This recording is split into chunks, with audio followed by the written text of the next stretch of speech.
Besh, hindi naman sa pagiging basag trip pero papansin ko lang na nagiging sobrang close ka na dyan sa mga Smith na yan, lalo kay Miss May. Ha? Siguro naman, hindi mo nakakalimutan na sila pa rin ang may-ari ng ipapatayong resort sa Daraitan.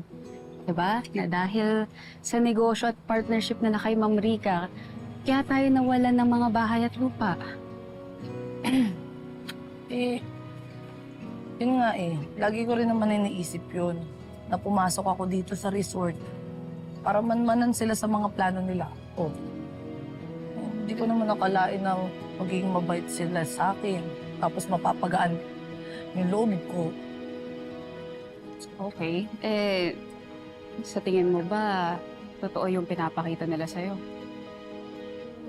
Ako, kasi sabi pa nga sa akin ni Miss May, natutulungan niya daw ako sa kaso ni tatay.